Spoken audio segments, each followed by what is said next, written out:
திருவண்ணாமலை மற்றும் காஞ்சிபுரம் மாவட்டங்களில் கனமழை பெய்து வருவதால் மதுராந்தகம் ஏரி நிரம்பியுள்ளது. அங்கிருந்து உபரி நீர் திறந்துவிடப்பட்டுள்ளதால் வெள்ள அபாய எச்சரிக்கை விடுக்கப்பட்டுள்ளது. இது பற்றிய தகவல்களை நமது செய்தியாளர் கவிக்குயிலிடம் கேட்கலாம். கவிக்குயில், மதுராந்தகம் ஏரியிலிருந்து எவ்வளவு உபரி நீர் திறந்துவிடப்பட்டிருக்கு? உபரி நீர் திறப்பால அந்த பகுதி மக்கள் என்னென்ன பாதிப்புகளை எதிர்நோக்கியிருக்காங்க?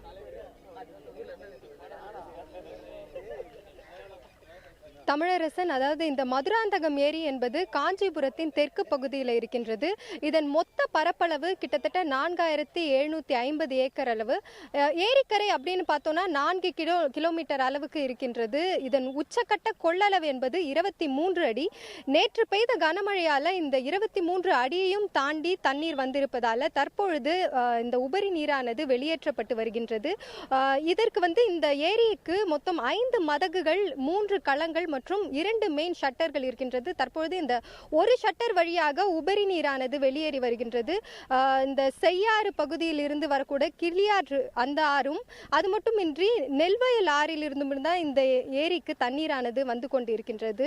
தற்பொழுது இந்த நீரானது வெளியேற்றப்படுவதால் கிட்டத்தட்ட அந்த கிளியாறு பகுதியை சுற்றியுள்ள 9 கிராமங்கள் வழியாக இந்த நீரானது தற்பொழுது சென்று கொண்டிருக்கின்றது. நீர் தற்பொழுது வெளியேற்றப்பட்டாலும் கூட கிட்டத்தட்ட அந்த 9 கிராமங்களிலும் 10 அடிக்கு மேல தண்ணீர் சென்றால்தான் மிகவும் பாதிப்புகள் அதிகமாக இருக்கும் என பொதுப்பணித்துறை அதிகாரிகள் தெரிவித்திருக்கின்றனர். இருப்பினும் தற்பொழுது இந்த ஏரியில் நீரானது அதிகமாக இருப்பதால இந்த பகுதி மக்கள் பெரும் பாதிப்புக்குள்ளாகி இருக்கின்றனர். விவசாயமும் பெருமளவு பாதிக்கப்பட்டிருக்கின்றது. இங்க இருக்கக்கூடிய மக்களிடையே நாம பேசலாம். சார் வணக்கம். தற்பொழுது ஏரி நிரம்பி இருக்கிறது, உபரி நீரும் வெளியேற்றப்பட்டு வருகிறது. விவசாயம் எந்த அளவுக்கு பாதிக்கப்பட்டிருக்கிறதுனால? மதுராந்தகம் மட்டும் மூச்சேரி கிராமத்துலேருந்து பேசுகிறேன். ஒரு 50 ஏக்கர் 100 ஏக்கர் விவசாயம் பாதிச்சிருக்கு. அதனால் மக்கள் கொஞ்சம் தண்ணி வந்தது சந்தோஷம் தான், இருந்தாலும் பயிர் வச்சுக்கிறாங்க, விவசாயம் நிறைய பண்ணியிருக்காங்க, அதெல்லாம் பாதிப்பு இருக்குது. இந்த உபரி நீர் திறந்து விடுறதுனால என்னென்ன கிராமங்கள்லாம் பாதிக்கப்படுறதுக்கான வாய்ப்புகள் இருக்கின்றது சார்? கீழே ஒரு 9 கிராமங்கள் இருக்குது, அந்த கிராமங்களுக்கு தான் பாதிப்பு இருக்குது. விவசாயம் மட்டுமின்றி இந்த ஏரிக்கரை ஒட்டியே நிறைய வீடுகள் இருக்கின்றன. அந்த வீட்டில் இருக்கக்கூடிய மக்களும் நம்மிடையே இருக்கின்றனர். நாம் அவங்களிடம் பேசலாம். உங்க வீடுகள்லாம் இந்த ஏரிக்கரை பகுதி அருகில் இருக்க, நீங்க எந்த மாதிரியான பாதிப்புகளை எல்லாம் சந்திக்கிறீங்க? இங்கே தண்ணி வந்ததுன்னா ஏரி செவுறு விந்துடும், வீடுலாம் இடிஞ்சு ஊந்துடும். நாங்கள் இருக்கிறதுக்கு ரொம்ப கஷ்டமாக இருக்கும். இப்போ செவுறுலாம் ஊந்து போச்சு, வீடுலாம் எங்களுக்கு இப்போ இல்லாமல் ரோட்டில் இருக்கிற மாதிரி இருக்கிறோம். அதே மாதிரி வீடு தண்ணி ரொம்ப மேலே இருந்துச்சுன்னா எங்களுக்கு கஷ்டமாக இருக்குது. அதனால் பக்கத்தில் கிராமம்லாம் எங்களுக்கு பாதிக்கப்படுது, வீடுலாம் எங்களுக்கு பாதிக்கப்படுது. இப்போ இந்த மாதிரி இவங்கள மாதிரியே கிட்டத்தட்ட 9 கிராம மக்கள் இந்த இந்த வெளியேற்றப்படக்கூடிய உபரி நீரால பாதிக்கப்படுற வாய்ப்புகள் இருக்கின்றது.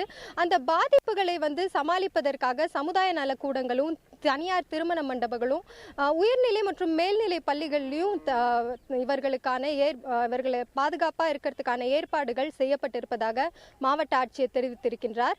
ஆனாலும் தற்பொழுது அந்த அளவுக்கு பாதிப்புகள் இல்லை என்றாலும் கூட கிட்டத்தட்ட இதே மாதிரி மழை தொடர்ந்து வருமெனில் அந்த கிராமங்களை சுற்றியுள்ள தண்ணீர் 10 அடிக்கும் மேல செல்லக்கூடிய வாய்ப்புகள் இருக்கும். அப்பொழுது பாதிப்புகள் அதிகமாகவே இருக்கும். தமிழரசன், கிளியாற்றின் கரையோர மக்களுக்கு வெள்ள அபாய எச்சரிக்கை விடுக்கப்பட்டிருக்கதா சொன்னீங்க. தற்காலிக முகாம்கள் அமைக்கப்பட்டிருக்கிறதாவும் சொன்னீங்க. இந்த முகாம்கள் அந்த பகுதி மக்களுக்கு போதுமான அளவு இருக்கா? உணவு, குடிநீர் போன்ற அடிப்படை வசதிகள் செய்யப்பட்டிருக்கா? அது குறித்த தகவல்கள் சொல்லுங்க.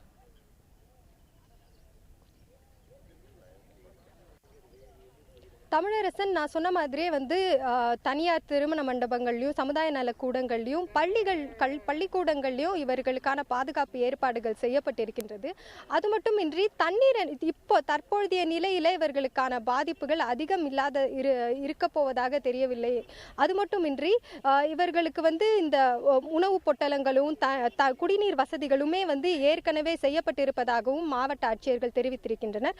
ஆனாலும் இந்த சூழ்நிலை தொடரும் பட்சத்தில் 10 அடிக்கும் மேல அந்த கிராமங்கள்ல தண்ணி போனாதான் இவர்களுக்கான பாதிப்புகள் அதிகமாக இருக்கும். அந்த சமயத்தில் இவர்களுக்கான அந்த சமுதாய நல கூடங்கள் அருகருகிலேயே இருப்பதாலும் இவர்களுக்கு போதுமானவையாக இருப்பதாகவுமே மாவட்ட ஆட்சியர் தெரிவித்திருக்கின்றார். தமிழரசன், மதுராந்தகம் ஏரியிலிருந்து உபரி நீர் திறந்து விடப்பட்டிருக்கிறது. அது குறித்த உங்களுடைய விரிவான விவரங்களுக்கு நன்றி கவிக்குயில்.